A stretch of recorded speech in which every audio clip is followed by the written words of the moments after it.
टुंडा 10 रुपये। बस ये हवाई रोज़ी है, बस कभी कितना कभी कुछ कह नहीं सकते। बस ये कभी खर्चा निकाल, कभी 300, कभी 500, कभी 400, कभी 200, ये हवाई रोज़ी है, इसका कुछ कह नहीं सकते। बस क्या करें, फिर सब्र ही करना पड़ता है। हम गरीब आदमी हैं, यानी कि सब्र करके फिर गुजारा कर लेते हैं। सब्र के अलावा क्या ही कर ही क्या सकते हैं। 3 बच्चे हैं, बच्चों के लिए आया हूँ। मैं कहा दादा साहब का मेला है, अल्लाह ताला देगा, इज़्ज़त देगा इंशाल्लाह, उम्मीद रख के आया हूँ।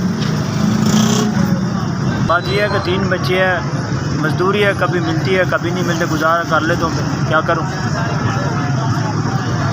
घर किराया का मुश्किल वक्त है, परेशान हूँ, क्या करूँ।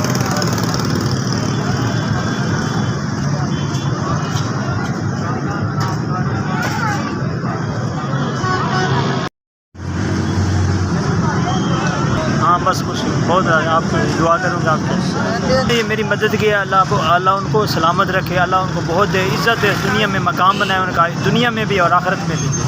इतनी हमारे दिल से दुआ निकली है उनको, इतना खुश हुआ है। मैं दाता ज़ूर के दर पे आया था, उसने परवरदिगार ने मेरा वसीला बना दिया, मेरी मदद हो गई। मैं बहुत खुश हूँ। अल्लाह उनको बहुत दे, बहुत ज़्यादा दे, दुनिया में भी और आखिरत में भी सुरखरू करे। SVS अल्लाह आपको तरक्की दे। आपने मुझे 5000, हाँ अल्लाह आपने हमें 5000 दे, अल्लाह आपका भला करे।